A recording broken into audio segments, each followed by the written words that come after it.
Hello, this is Yaakov Kronenberg from Jerusalem, and tonight we'll be doing the first class in a series of classes on Jupiter ascendant, a Sagittarius ascendant with Jupiter in the different signs, and tonight we'll be doing Jupiter in Capricorn. And this can be sometimes a little bit of a difficult combination. I'll tell you why.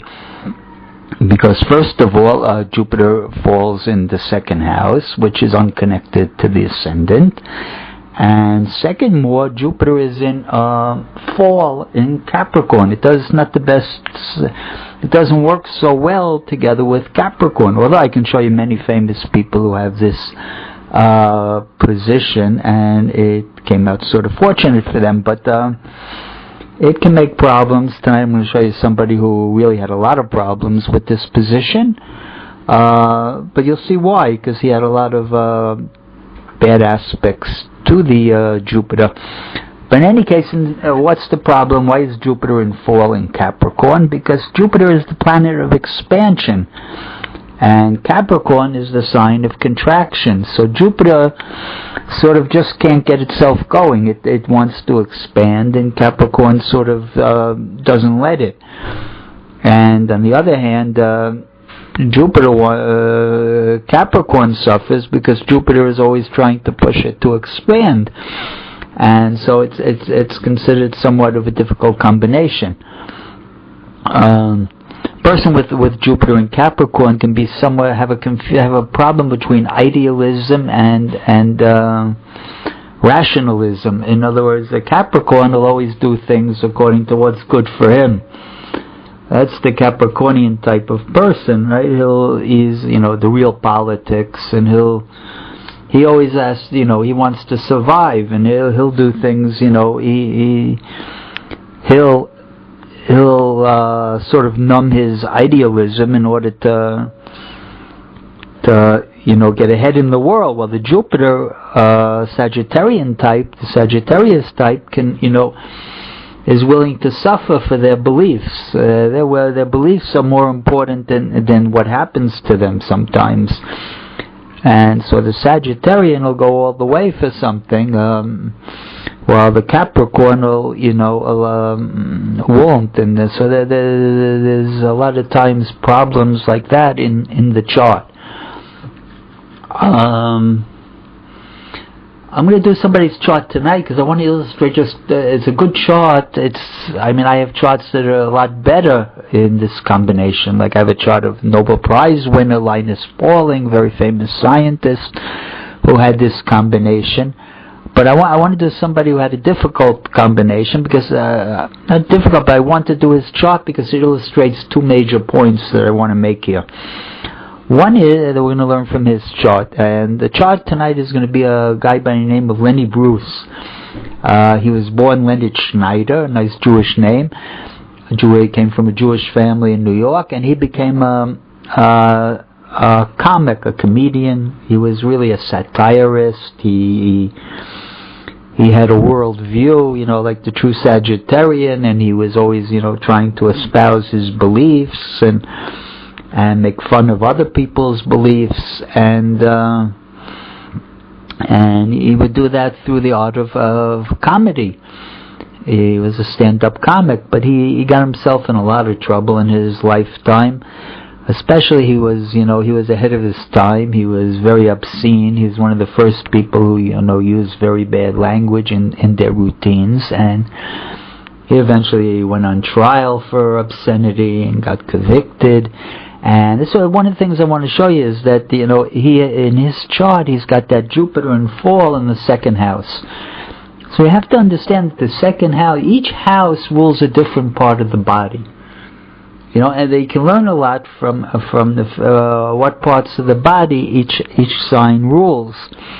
And so say if you were like the Sagittarius rules the legs, that's why they're travelers and long distance runners, and they rule the thighs, and that's what causes the movement. But the Capricorn,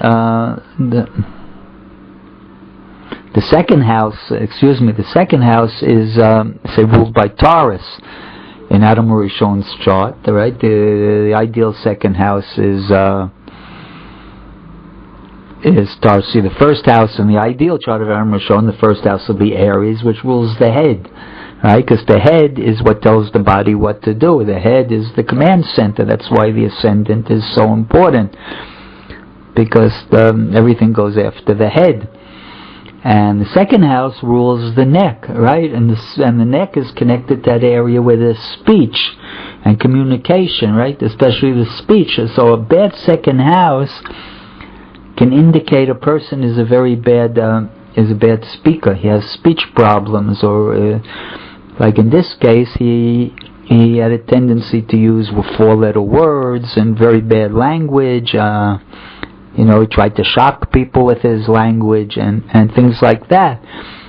And if you look at his chart, you'll see that he had first of all, there's one other thing I want to show you in this chart. There's 2 points I want to teach. One is that the second house, if the planet in the second house is bad, or the ruler, it can indicate problems with speech. The second thing I want to indicate is that a chart that doesn't have, that the ascendant and the midheaven are not in good zodiacal state is also very, very difficult. This man died very young of a drug overdose. They found him in the bathroom with a syringe and morphine or heroin. I don't remember what. In any case, he had a very troubled life, the man. And so you see that also with his ascendant. The ruler is in fall. Jupiter in the second house. It's in a weak house, and it's in fall. But not only that, but the 2 planets that are in his 10th house, which is the second most important point, the midheaven, which rules the destiny. Mars is there in Libra in detriment, and the Sun is there in fall in Libra. And the ruler of the 10th house is Venus, and it's in the 12th house. So it's the house of imprisonment, and the house of suffering, and the house of hospitalization. And so he had a very, very difficult chart. When you have those both those major points in such serious shape, it's not good. It's not considered good. And you'll see that he will say, you look at his chart, you'll see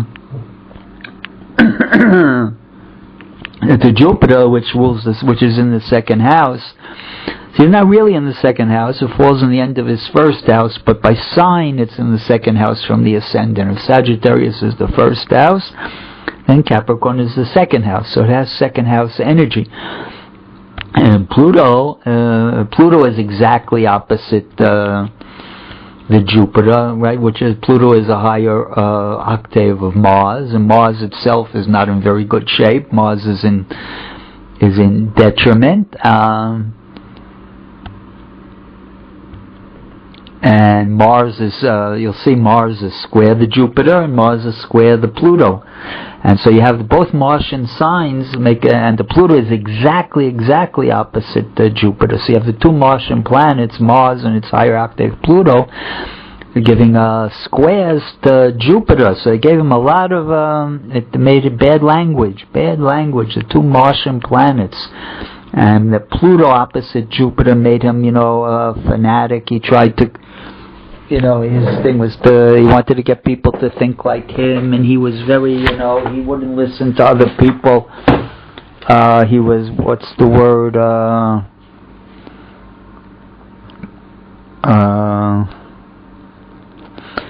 he's a know-it-all. A person like that with the Jupiter opposite Pluto, they're a know-it-all. They think they know everything. They have a big ego. An inability to compromise, right? A Jupiter-Pluto is very, very strong, right? All the Jupiter-Mars aspects, they're very strong, very opinionated, and they can't compromise, right? Jupiter is like, religion or ideas, and Mars is, they're willing to fight for it. Right? So he's got Mars and Pluto, very, very powerful aspects to his Jupiter, so he can't compromise. He can't see the other person's point of view. he can't he can't see what other people, he can't relate to other people's point of views.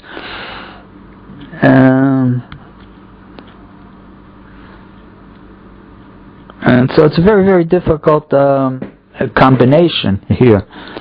And so don't think everybody who's got, Sagittarius or Jupiter in Capricorn is going to have a bad chart. It's not true. You can. Linus Pauling had an excellent chart. He had that combination, but he didn't have these aspects like Lenny Bruce. That's why I wanted to show you Lenny Bruce's chart, because you see two things from his chart. One, that when both the ascendant and the midheaven are in serious fall and detriment, it's very, very difficult for the chart. And I wanted to show you that a planet in the second house in bad zodiacal state and receiving bad aspects is also harmed. And as Jupiter is in the sign of Saturn also, and Saturn makes a tight sextile to it. But even though it's a sextile, it's still an aspect coming from Saturn. So basically the only planets influences Jupiter are the malefics, Saturn, Mars, and Pluto. And the Jupiter wasn't good to begin with. So he was very, very suffered tremendously because of his speech. Got him in jail even. Okay, and I thank everybody for listening tonight.